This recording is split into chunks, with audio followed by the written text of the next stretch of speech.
Hey everyone, welcome back to another episode of the Easy Conversations podcast, a podcast about having easy conversations.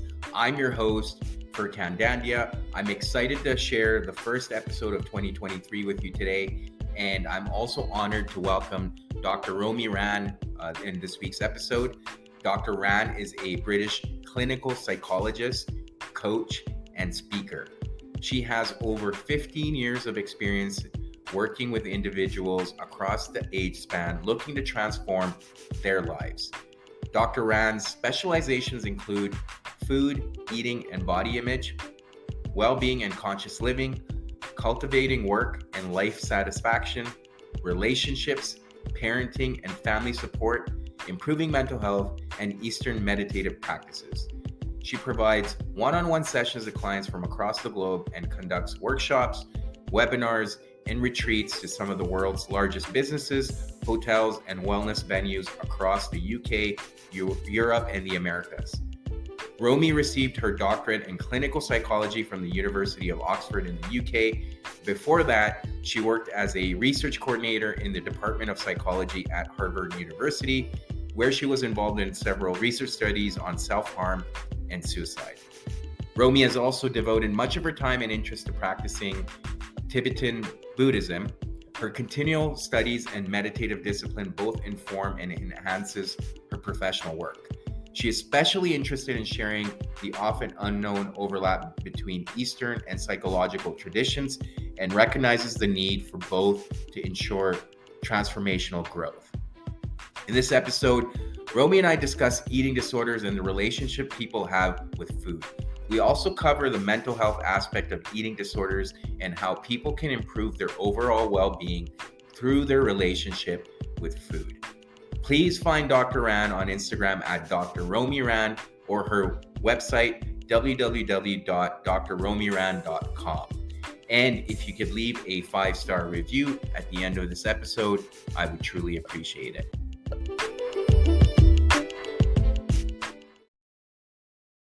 All right.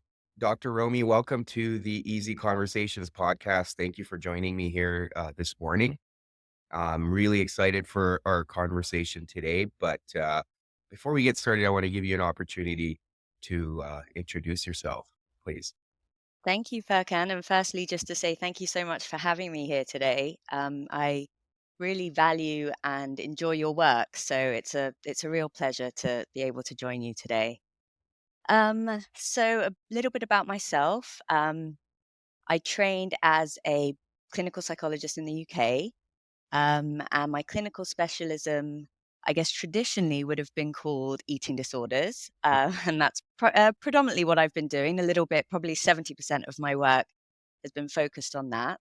Mm-hmm. But I guess what I would say is in recent years, probably for the last 5 to 8 years, my work has focused much more broadly on the relationship that we have with food, eating, and our body in a general sense. So for everyone, not just from like a clinical perspective of when things perhaps aren't going well.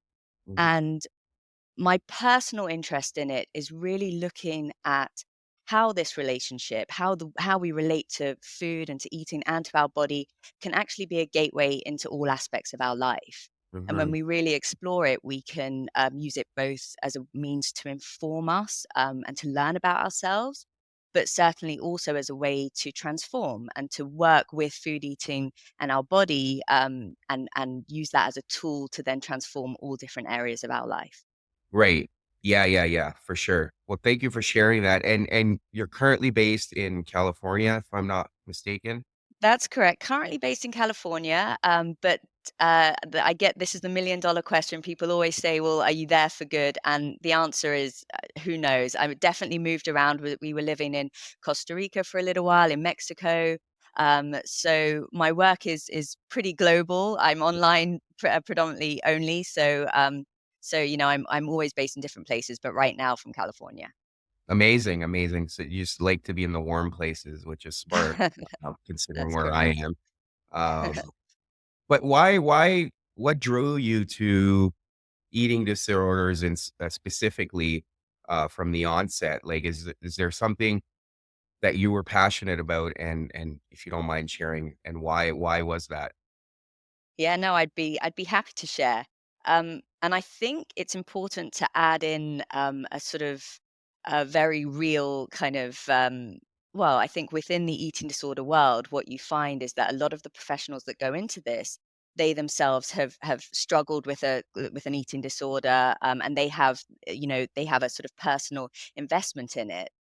And what I would say is whilst, I grew up in London, in Northwest London, there was definitely, my own relationship with food and eating in my body for sure, but I think, not to the extent that would ever have been classified as an eating disorder. Mhm. And so my entry in actually came from quite a position of naivety. And initially, it was from this place of, yeah, I don't always look in the mirror and love the way that I look, but what would lead to someone to actually starve themselves or to throw up after eating? And so it was really initially, and it's not like this anymore, but it was very much this place of separation, actually, of Mhm. like, oh, it's I have my experience of this, but there are those people out there that are doing something different, and I really want to understand that, and I'm intrigued by that. Mhm. And so I think that, as I say, it was quite a naive way of looking at it.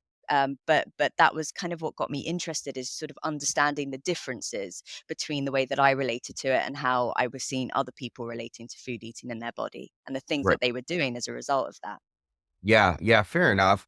Yeah, and one of the things that I wanted to explore too was around the same context. When I did a course where we did talk about eating disorders, and what really jumped out to me is quite often we don't even know if we have an eating disorder.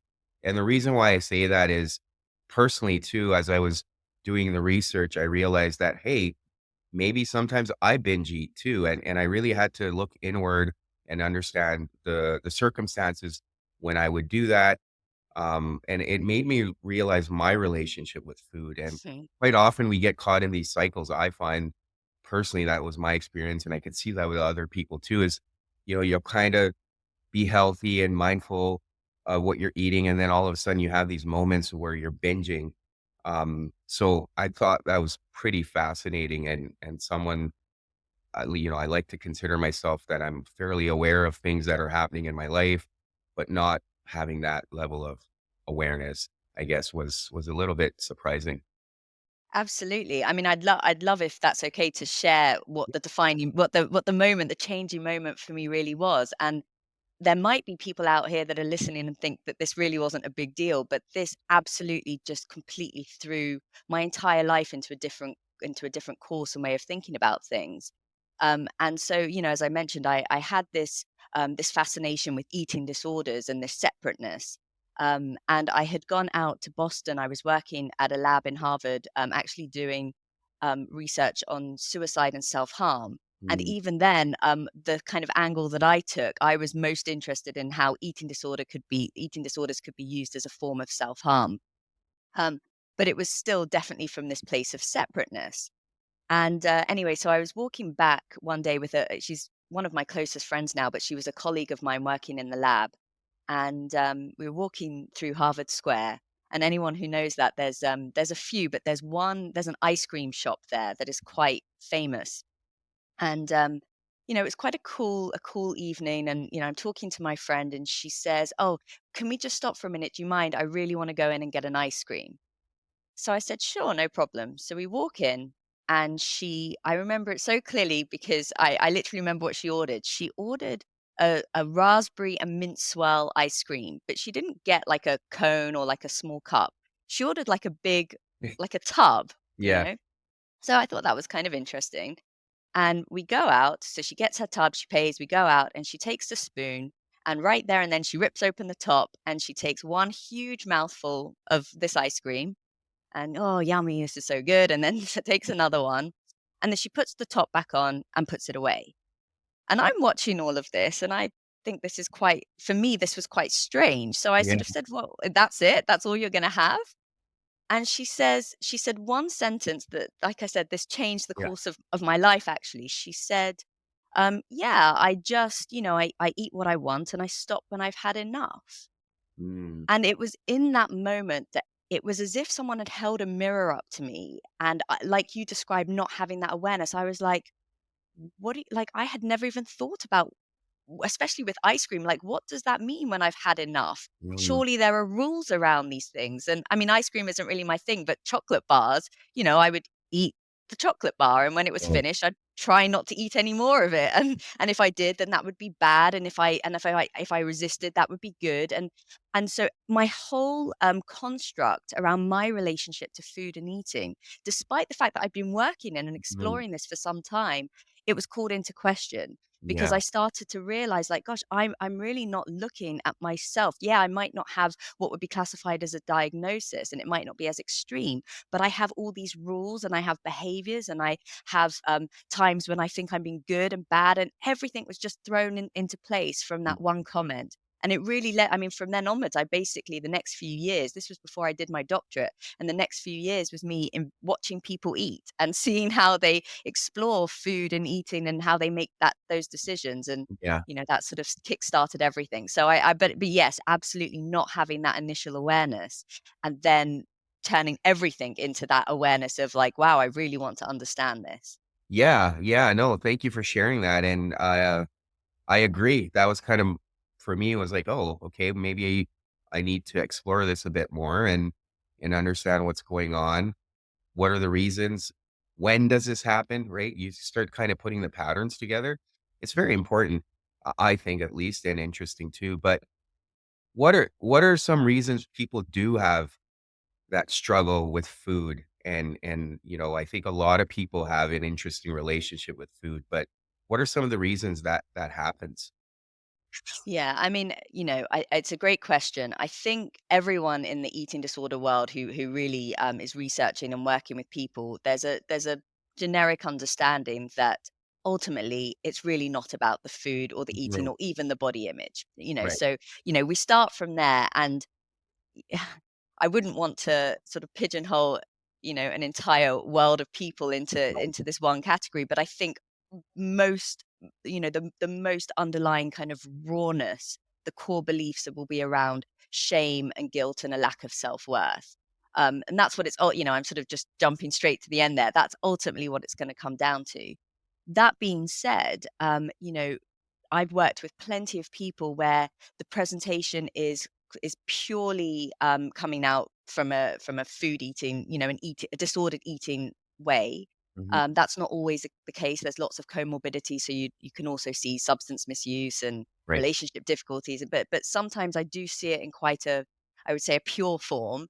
Mhm. And then just with some intervention around, how to learn how to listen to your body and respond to it and develop that awareness, you see huge shifts elsewhere, and sort of that worthiness really kind of can be cultivated. Mhm. So whilst it's not necessarily, on the surface level about the food and eating, that in itself can sometimes be enough to really shift and transform whole presentations of and lives, really. Right. Yeah, and then based on that, if it's, again, in the general form, if it falls under shame or the sense of worth, is there a pattern that evolves from that when it comes to food? Like, for example, if I'm at a party and I feel like rejected or whatever happens, and then Mhm. I start eating food to kind of numb that. Is that kind of the way it happens? Is that the cycle for a lot of people or Abs Yeah, absolutely, for a lot of people. But what I would say to that is, the more restrictive anorexic controlling yeah. subtype, although the presentation is very different, and also in many ways, obviously the risks are very different. The pain, the underlying pain, is the same whether you're turning to food to soothe or you're turning away from food. And so I think that's an important point to make, because I think so often, depending on our own relationship, we sort of just see it from that one sort of narrow perspective, and we think those the people that are restricting. I see people who they predominantly binge eat, and so they look at people who can restrict and are controlled, with in quite a light, in quite a an impressive view almost. Oh, I wish I could do that.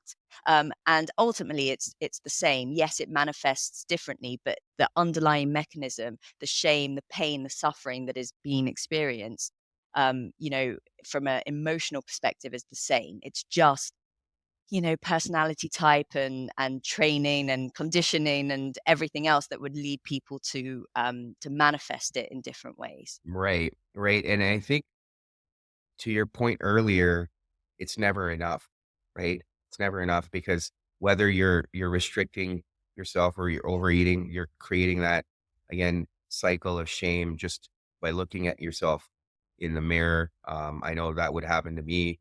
So it felt like, yeah, it was never enough. It isn't, and that's because it's really not about the food and eating, and that's the point. And I think, it happens very quickly when you start really focusing on and treating this and kind of working on this. Hmm. You realize that if it was about that, then the times that you were a bit thinner, or you would just be happy, and Hmm. that's not what we see at all. In fact, it creates more suffering because you either have to maintain it, or you're not maintaining it, and then you feel crappy about that. So yeah, absolutely, it is never ending, and that's the really difficult and sad part when you're working with this presentation, really. Hmm.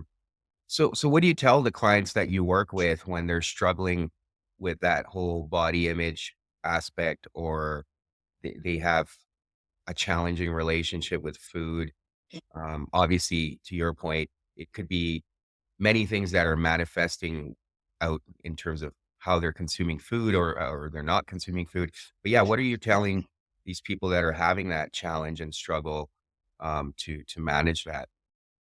Well, it's really the way that I approach this is I sort of describe it as a two-pronged approach. Mhm, And I think this is where often when you try to tease apart, let's say, the physical or nutritional aspect of food and eating from the psychological aspect, I think this is where we run into difficulties. So someone might be struggling and they might go and see, let's say, a dietitian or nutritionist. And mhm, they'll work on the physical aspects of making sure they're getting enough calories and all that kind of stuff, but then often they're neglecting, or they're not really learning how to address the emotional side of it. And then you can go sometimes and see a psychologist, and they'll mainly focus on the emotional side of eating, and the traumas and life and history and everything else, without looking at the physicality. And mhm, so the way I look at it is that these things, it has to be not only holistic, but you have to have a very deep understanding of how these things relate and interplay with each other.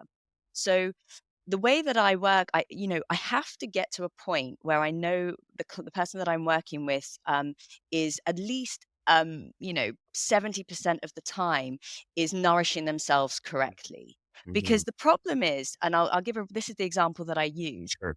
Let's say we're in a session and you told me, Romy, I binged last night. My partner came home, we had a huge argument, and I ended up just hitting the cookies, and I couldn't stop, and I Yeah. feel terrible. And that's so it would seem that the argument, there was an emotional response. The argument is what caused the leading to the binge, right? Makes Mhm, sense. However, what maybe on exploration, what we realize is, well, okay, but you skipped breakfast in the morning because you don't like to eat breakfast. And then you got into work, and someone was giving out cupcakes because it was their birthday, but you decided not to have it. And it's really cold outside, but you just had your cool sandwich or a salad or something like that, when what you really needed was something warming and something mhm, filling to kind of really nourish you. And so you're already starting from a place of maybe calorie deficit. You're starting from a place of not being satiated, not nourishing yourself correctly. And then you come home and you have this argument. And yes, there was this emotional reaction, which then led to the binging, but there was also all this other stuff that had gone on before. And mhm. so what actually was the reason? Did you end up binging because of the argument, or did you end up because you're starving, or Yeah. you weren't satiated, or you haven't nourished yourself correctly? And so the way that I look at this, whilst I know that it's not necessarily, like I said, it's not necessarily about the food and eating um, on a global scale, we have to start there, because I have to get to a point, or you have to get to a point where you know how to listen to your body and give it what it needs from a nourishing nutritional perspective. Right. And so we start with that of teaching the kind of the foundation of, how do you know when you're hungry? How do you know what foods to choose and what foods your body needs? How can you relate to that? How do you know how to eat? Like the literal mechanism of eating in a way that is mindful, that you are eating with awareness. And how do Mhm, you know when to stop eating? How do you know when you're full? And how do you know not to hold all of these things as rules? And so that's we focus very practically on it's like a training program on retraining the mind and the body to work together, and Right. so that you develop a trust and you start to understand that mechanism. And then what happens is we get so when you're doing that maybe 70% of the time, and that actually happens quite quickly. People think it doesn't, but it does. It's set to get 70% actually happens quite quickly. Mm. And then, then and although we talk about it all along the way, then, when you come and tell me, well, I binged last night and it was because I had this argument, I have yes, we'll still explore to make sure, well, what else happened during the day. But if you've been doing this a while, we have a clear understanding that this was something emotional. And then we can start looking at the emotional side of things and Mhm. looking at what else is going on in your life and really exploring that. And that's when all the other techniques come into play. Right. Um, but you have to start with that foundation because otherwise it's very confusing. You don't really know what's causing what. Mhm. Yeah, yeah. No, thank you for sharing that example. And I guess a couple questions do come to mind that I would like to explore further. The first one being, so to your point, this person, for example, has not been nourishing themselves all day, but why is this emotional reaction triggering their need to consume more food? Like, Oh, what's the so connection there? yeah, I mean, food ultimately is the cheapest, easiest, fastest, most legal way that you can Yeah, get yourself to feel good. There's yeah, no we eat and all the reward centers in our brain, especially if you're eating things that are high sugar, they're literally yeah, feeding your brain with dopamine and serotonin and all the good stuff. So you're getting a reward feeling, you're getting an immediate gratification of goodness being pumped into you. So you have an argument, you're feeling crappy, you're getting that reward system on a physiological level. And then there's also behavioral things that come into play that are being right, trained as a result of that. So when the mind is being flooded with that and focused on food, you're not thinking about everything else. So it's right, also a means of distraction.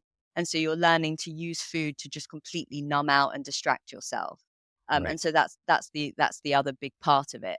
But, and then it just becomes habitual. Mhm. It's like sometimes it doesn't even work in that way. Sometimes it doesn't make you feel good and you're not even distracting yourself and it's just a habit pattern. And then I liken it to if you understand the brain and how neural pathways are Mm. developed, you've literally created a pathway in your brain that's what you do automatically. And so it just becomes before you know it, your hand is in the cookie jar or, Right. whatever it is. You're not even aware that you're doing it anymore because it's so habitual. And so obviously part of that work is to develop that awareness and see that that's what you're doing. But Mhm. but the short answer to your question is you feel better when you're Right. eating and it's quick and it's cheap and it's accessible and it's legal and all the other stuff. Right, right. And then on the alternative side, if you were to eat mindfully, like, I don't know if people like I see people, myself included, on most days, I'm rushing through. So, I'll quickly warm up my lunch and just, eat it because I have to get back to work. So there's not a lot of mindful eating happening Mhm. there. And I'm not really even aware of the flavor or taking the time to chew. It's just a mindless activity from that perspective. So when you talk about mindful eating, what is one supposed to do when they're mindfully eating? Oh, that's a beautiful question. I get people to eat with me on session and I do workshops on this as well. And perhaps a different time we could run through one of those. But essentially, my claim to you, Furkan, and to everyone else is that probably you've never really tasted a lot of your favorite foods because you Right. you really when you do this, you have a very different experience. And so, the traditional way, the way that I do it is I would take 3 different pieces of food, maybe like a grape, some different textures, a piece of chocolate and, like a cracker or something like that. And so you would start off, just from just as a experiential, exercise, you start off and you really take your time to look at, let's say you're looking at the grape. You really look at it, you bring it to your lips, you feel how it feels on your lips, you're undistracted, you do this in silence. You would very very slowly put it into your mouth and not chew and see how the textures feel and see what's going on in your mind, what the anticipation is. Really explore the whole experience of having this grape in your mouth. And then, you would start to bite down and just bite once and let the flavors start to come out and see the juice. And, and look how long I'm taking just to describe this. And when we do Yeah. it, we really take our time. And so, and then you try it with the next, you slowly swallow, and then you would move on to the next piece of food. And what you start to realize is, how much you're missing from the eating experience, and how much you believe, like the amount of times, let's say, people have looked at, let's say, a piece of chocolate, and I purposely get really cheap chocolate when I do this, Yeah. because, and people, they have this anticipation of that it's going to taste really nice. And then when they really taste it, and this is often food that they're binging on all the time, Mm. when they really taste it, they're like, they report that, oh, it's got this artificial taste, or it tastes sickly sweet, or whatever it might be. And, the grape, which they say, oh, I don't normally like grapes, was like a taste explosion. And so you have this completely unique experience. Right. Now, obviously, that's done as a teaching method. I then sort of would send people away, and there are all sorts of mindfulness, or mindful eating exercises and techniques that I offer out to people. One of which would be, take your lunch, and it's called the 30-minute challenge, and try and stretch out whatever. Don't just eat continuously for 30 minutes. Take whatever you were going to be eating and Yeah. see if you can eat it over half an hour. And the reality is that no one can ever make it, because you don't realize. I mean, you said yourself, you wolf down your food, you don't realize it. But at least what happens when you do this is you do take, because you've set this half an hour, you take the time to chew. You Mhm. notice that the flavors change as you chew. You notice that you get more satiated more quickly. You notice that there are things you like that you didn't think you would like, and vice versa. And so you end up having this experience that is, it's absolutely mind-blowing, and it's so beautiful, because it's always available to you, and we're missing out these opportunities. And then what happens is you get like, you start, I spoke about this neural pathway. You start to develop this, like, enjoyment of the whole process of eating. And so then you want to do it more and more and more. We want to do things that make us feel good. Right. And so, it happens quickly and slowly at the same time. It's like this double-edged, that you sort of train in it, but then the experience is so great that you want to keep doing it. So personally, I find it impossible now to eat with any kind of music, noise, TV, distraction. It's like, Yeah. even sitting with my kids and family, which I do. If it was up to me, eating in silence, like really focusing on my food, the experience is beautiful. It's completely unlike how eating is experienced for most people, myself included, at times when I'm not paying attention. And so it's an art, actually, and you cultivate it, and you learn to play with it, and then you realize that actually this is a much more, I almost want to say, orgasmic way of eating food. Yeah. It's really wonderful, and so that encourages you to then want to do it more and more. Right. Right. And I mean, I don't think I've ever done it that way or that mindfully, but I do remember going to a restaurant where it was like completely dark. I'm sure you've heard about these dark Yeah. restaurants, and you sit. And I think that was probably the closest experience I've had, because there was really no other distraction. You're sitting there in the dark and eating. Obviously, you're having a conversation with whomever you're there with.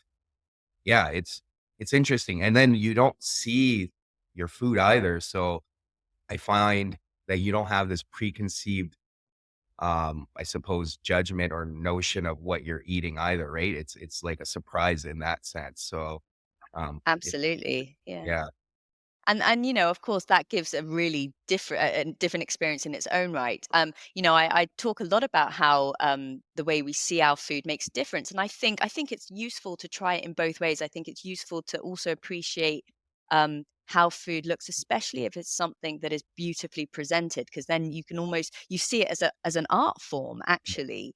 And then that, again, that increases the experience, the eating experience. But certainly, if you're exploring this, if you're wanting to, try out just kind of being present with the experience of the tastes and the mechanism of eating and chewing in a way that you hadn't before, a dark room is a beautiful way of doing it, for yeah, sure. yeah. And I guess, I mean, when you chew slowly and everything, I've heard like you're getting more nutrients out of it, and it's Right. the whole process of eating that is, I guess, good for you in that Hmm. sense too, right? Um, and then one of the things I heard about, I can't remember where it was, but a lot of the times there's this aspect of scarcity that comes in, and people want to consume the food as quickly as possible because they feel like I'm not going to get this opportunity again. And it's not Yeah. like we're consciously thinking about it, but it's on a subconscious level. What are your thoughts on that? And Mhm. what do you tell people when they have that kind of sense of, oh, the scarcity when it comes to food? Yeah. I have lots of thoughts on that. But,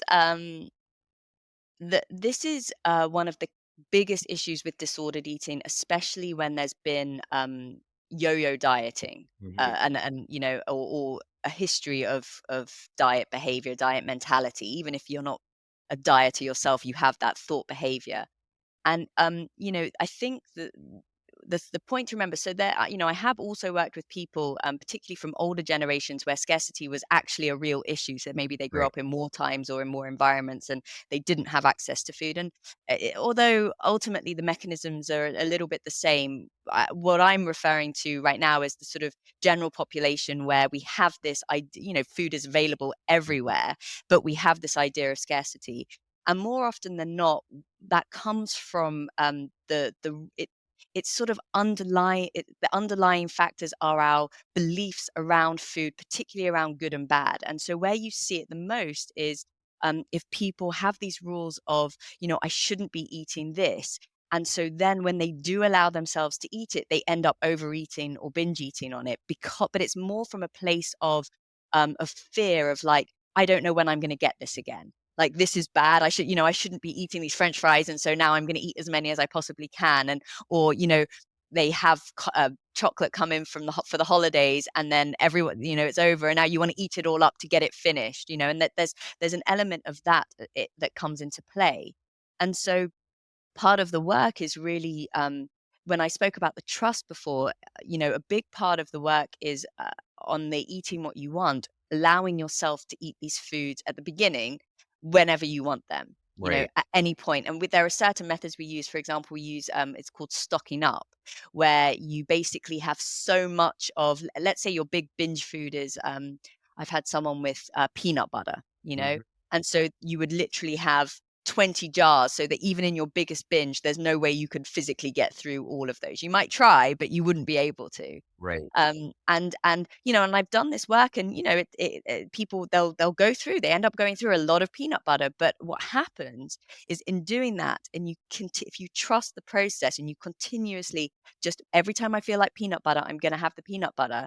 Then within, depending on a few factors, within quite quickly, a short amount of time, people end up exhausting that, and then they realize, oh, peanut butter is really here whenever I want it, and so then you don't have that sort of that sort of scarcity, that's like, I have to eat it all now Right. experience, because your body has trusted, oh, peanut butter really will be here whenever I want it to be here. And what ends up happening is I had a client come in, and we did this with a number of foods, and then she came in, she was like, "Yep, we've had me and peanut butter have had a falling out." And she never would have believed it, in a million Right. years she wouldn't have believed it, but it happened, and we did it with cheese, we did it with cornflakes, all of her sort of bingy foods. And slowly she got it. She was like, "Okay, now I understand that this is how I have to approach it." Mhm. No, that's interesting, and I guess it leads me to probably the most obvious question then, maybe not so obvious, but there's this whole idea of cheat days that people have, Mhm. right? They'll work hard all week, and then the one day of the week, or maybe it's the weekend. A lot of people have this tendency. I think I have it too, to a certain extent, where maybe on a Saturday, I'll be like, "Oh, you know what? I'll let myself go a little bit and eat." And I think sometimes that drives the scarcity too, where it's like, "Well, I'm not gonna do this all week, so I might as well get it all in." What are your thoughts, around cheat days then from that perspective? Do you believe that's something that people should have, or they, to your point earlier, should eat whatever they feel like eating and in the right amount of quantity? Yeah, 100% the latter. I mean, I think that cheat days, it's essentially diet mentality, and I think I want to, I think this is a really good point, to bring up more generally, which is that there is, diets now have been replaced. That it's not trendy anymore to Mhm. diet, right? It's Right. all about clean eating, healthy eating, all the stuff. And us from the professional perspective, what we understand is that it's just been repackaged in a different Mhm. way. And Yeah. so, now we talk about these cheat days and all this kind of stuff. And you know, what I want to say about this is that I don't inherently think there is a problem with certain systems. So if people ask me, for example, all about intermittent fasting, Yeah. and my ultimate take on that is I don't believe that intermittent fasting, for example, is fundamentally flawed. My issue is that if you have a disordered relationship with food, eating, and your body, then that is just another mechanism to play that out. You're Right. not doing it. It's not a health-based response. Whatever people say, that's not what you're doing. It's coming from a place of fear. You're fearful of gaining weight or of your body not being desirable or not looking, in accordance to a socially construed idea of desirability. Mhm. And so out of that fear, you're clutching onto all these mechanisms or these methods to try and control that. At this point now, I've been doing this so many years. I do all sorts of crazy stuff. I go Right. into meditation, long meditations, and I do all sorts of crazy things with my food. But I have a completely really loving, beautiful relationship with food, eating, and my body. So Mhm. my, where I kind of have an issue with this is if I say to people that are starting out, or if they do have a disordered relationship and they are noticing these behaviors of binge eating and everything else, let's deal with that first. Like, drop all of the cheat days and the dieting and the health and the so-called healthy eating and Yeah. everything else, and let's work on your relationship with food and eating in your body. When you're sweet with that, you can do whatever you want, but let's Right. start with this. Let's start with working on that. And yes, to your point, in under those circumstances, all a cheat day is a way for you. It's a the permission to binge. That's all it Right. is. It's a permission to binge, to feel crap about yourself, and to then make yourself feel a bit better by saying, "Well, I'm not going to do it for the rest of the week." And then, what if you get to Wednesday and it's not a cheat day and you want a packet of crisps or something? Right. It's like it doesn't make sense to live your life that way. You're just stripping all joy and like going back to the point of mindful eating. If you understand how beautiful this experience is, why would you want to live your life that way? Right. Well, I guess the argument I've heard, and I could see some truth to it, but Mhm. I'll put it out there is a lot of people, and I think that's how I justified it myself too. Is like, I'm gonna uh, be disciplined all week, but then my reward is this one day where I can eat whatever I want. And to me, it wasn't like, oh, it's free for all. It's just kind of being less regimented with what I'm eating, right? If it's Okay. like, okay, if I want to have popcorn or if I want to have a piece of chocolate, sure, I can allow myself that, and it would act as a reward. So my question to you is, do you want food to have that kind of power over you? Because No. I can have popcorn whenever I want, and I Yeah. can have chocolate whenever I want, and I'll just put it out there. I'm quite small. I'm not, I don't weigh very too much, and I have a really healthy, natural relationship with food, and I probably eat chocolate every day. And it's not, I know people will come and say, well, that's naturally the way you are. No, not true. I mean, I've never been considered sort of completely overweight, but I was probably 20 pounds heavier as growing up when I didn't have a good relationship with food and Yeah. eating in this way, and I wasn't aware of it. And that's ultimately what the research shows as well. If you look at the research of people who naturally know how to listen to their body and intuitively eat, Mhm. they tend to be lighter. So, even from a scientific perspective, it doesn't I understand this desire to want to control it and to feel that, well, I have the reward and I have to be disciplined, but that's actually it's paradoxically not the way that the body works, and it has a Right. lot to do with the brain. There's actually systems in the hypothalamus that get activated when you eat in that way, and it kind of causes you to actually hold on to the weight more. So I mean, Right. that's a slightly more deeper exploration to talk about this, but Yeah, yeah, no, thanks for, breaking that down too, and I guess along the same lines that there's all these kinds of diets out there, right? And, I have friends who are like, "Oh, you should go vegetarian completely," and I have friends that were like, "No, you should only eat meat," and yeah. I've experimented with both and other diets too. I do intermittent fasting as well, and I feel like I found an optimum spot where I feel alert, I feel good, throughout the day. I don't feel like I have any challenges with energy levels. So I think I found a sweet spot where, I have enough vegetables and enough meat in my diet. But I think people stick to a diet because it's trendy or it feels right based on the messaging they're receiving, but it may not necessarily fit with their body type. And I think there's a cultural aspect to it as well, especially depending on where your family origins are from. That's what I believe. But yeah, I just wanted to test that with you as well. Yes, spot on. I remember a number of years ago, I was in South Africa, and I was seeing an older client. He was in his probably late 60s, early 70s, and he was a small, skinny guy. We actually weren't focusing on food and eating, but we were talking about other stuff. But this came up, and he said, everyone had told him that he needed to stop eating bread. That was the thing in South Africa amongst that generation at that time. Right. Everyone, he shouldn't be eating bread. And so he said, so I stopped eating bread and I felt absolutely awful. I literally felt terrible. And I said to him, so you should go back, go back and eat bread. And he was like, oh, you mean I have permission to do it?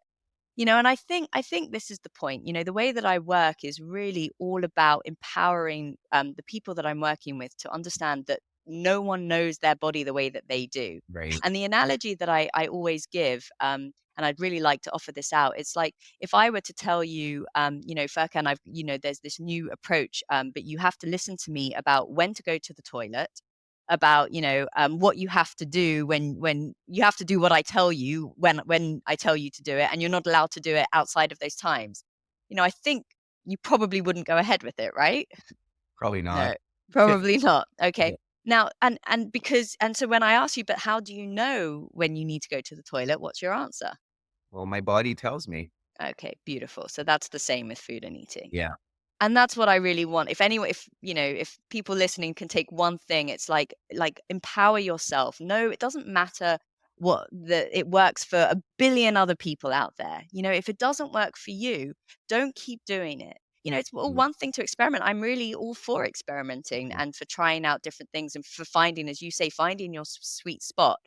Providing, I think you need some honesty with that. So you need to know that your sweet spot isn't just, oh, I look really skinny, so even though I feel like crap. I Right. think that that's an important consideration because most people stop with that. As long as I look a certain way, I'm happy with it. Mm, But if you take that out of the equation, if you're feeling really good, your energy levels are good, you're feeling good in yourself, you feel like you're nourished, all the rest, then that's beautiful. Then you found your sweet spot. But if you're doing something, as you say, because it's trendy, because someone else tells you to, because even a professional, I mean, doctors, other professionals, they say yeah. stuff all the time of what you should be doing. And it's like, your body knows exactly what it needs. Trust that. Work on building that trust up. If Mhm. you're not sure, then go out and get some help on how to learn it. It's actually really easy to do. It Yeah. doesn't take very long even.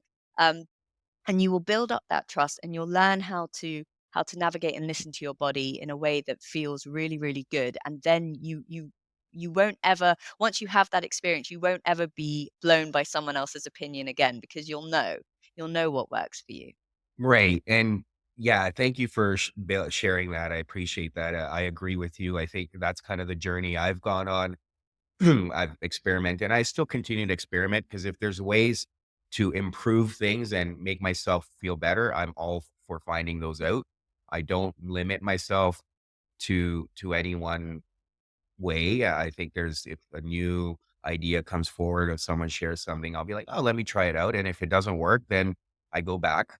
Or if it does, then I build it into my routine. So it's so important to try things out and listen to your body. And I think to your point earlier, there's that holistic aspect to it too, right? I feel like when we restrict ourselves based on what we hear or what we think should be the way to do things, it creates psychologically a lot of things too, right? Like for people, it can manifest as anxiety or depression for that matter, because they feel like they're following this diet that's solved a lot of issues for other people, but they're not feeling like it's doing it for them. So there's a lot of stuff that can come up even from that, I believe. Yeah, absolutely. And I wouldn't, I mean, you're you're spot on in that respect, but it's not even as necessarily as extreme, I would say, as looking at it from clinically how it might manifest. I think this is what I meant when I said as a gateway. I think if you understand, oh, I'm just following X, Y, and Z because that's what I'm being told to do. Where else are you doing that in your life? Are you Right. doing that in your relationships? Are you doing that in your workplace? Are you doing that with where you physically live? Are you doing that in how your whole life is cultivated? And this is what I really meant, and I appreciate you bringing it up because this is what I really meant when I said it's this gateway, because Yeah. you're eating every day, so you might as well learn from it, right? It's literally, information that is there for you to analyze and to learn about yourself. It's just being given for free, and you have plenty of opportunities to work with it. And so if you get that and you understand that, you start to see, like, even the fact that I often have people that they just don't even know what they want to eat. Now, Mhm. where else does that play out in your life, that you don't even know? You don't know what it is that you really want. I see it plays out in sexual experiences, that they're not able to own that. It plays out in relationship. They're not able to say what they really need. They don't know what they really need. They're doing jobs that aren't really fitting for them because they don't have that empowerment, but also that insight into themselves to be able to start to explore it. So it's a really, really good way of seeing where you're stuck, Right. actually. And yes, if you're not doing that, then of course that can lead, and it does lead to all sorts of other manifestations and things coming up. Right. Right. Yeah. No, that's very important. Last question to end things off. Because I know you were talking about meditation as well. And I believe this to be true, but do you believe like our relationship with food and what we eat can have a spiritual influence as well in our life? Oh, without a doubt. Literally, I mean, without a doubt. Even just thinking from my own personal practice, like I said, when I go into deep retreats, or on my own solitary retreats for extended periods of time, um, not only does what my body crave want, but the amount that you need is very, very, very different. Your relationship to food is very different. How I see food is exceptionally different. Even with all of the other stuff that I'd done before, it just continuously changes, and there's so much sacredness around food and eating and the sustenance of life and the opportunity. I mean, the opportunity that eating gives us. So I think it's a very, very important question, but it's huge. And yes, I definitely think there is a very, very strong relationship, for sure. Yeah, yeah. Okay, that's great. Thank you. Now, I mean, as we come to an end, I know we've covered a lot, but is there anything you feel that's relevant for listeners to take home? I know you talked about listening to your body, which is probably the most important thing, but is there anything else that you feel we can add before we come to an end here? Well, I think to sort of just further play on your final point, I would say that I think a solid lineage-based meditation practice with instruction from a teacher, from a master, Yeah, I think can do absolute wonders with exploring this whole domain. Obviously not just food and eating, but that right. that as well. And I think by now I'm at the point where I everyone that I work with, I will integrate some form of a meditative practice into their kind of homework Yeah, tasks, and into this endeavor, because I think ultimately it's very, very difficult, just on the most basic level. It's very difficult to catch the identities that play out, the behaviors that play out, the automatic behaviors, of the right. hand go. It's very difficult to catch that without holding some kind of mindful attention. And that's something that is, concentration. And just to go off on a tangent, people Yeah, come to me all the time and say they have diagnoses of ADHD. It's like concentration is, it's like a muscle. It can be cultivated and built. And you need concentration when you're doing any kind of work on yourself. You have to be able to concentrate, to remember the instructions, to remember what it is that you're trying to work on, to be able to catch yourself doing it. You have to have your concentration there. and not be kind of blown away by a million different things. Right. And so that needs to be cultivated. And so it really works very well when you're doing any kind of work, not just food, eating, and body, but any kind of personal development or self growth work. It's, I think, actually essential to also have some form of a meditative practice. And the reason I said to kind of go with a teacher is because I think that it's not always that easy to get the right instructions, even though there's so much out there, and again, that's another big topic. But I think just to say, I think having good instruction to learn how to actually meditate in a way that is going to support everything else that you're doing is super important. Yeah, yeah.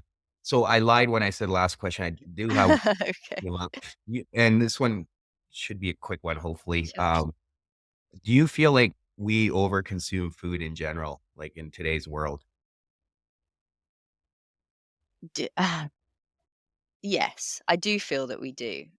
Yes, is the short answer. But I think it's more complex than just Yeah, we're just consuming too much. I think there's so many factors. There's socioeconomic factors. There's the access factors. There's our lack of understanding that leads to that. There's a lack of understanding also about nutrition and what the body needs. There's access. And then, most importantly, there's our own relationship to food and eating that is just completely out of control, I think, or that we don't have that awareness of.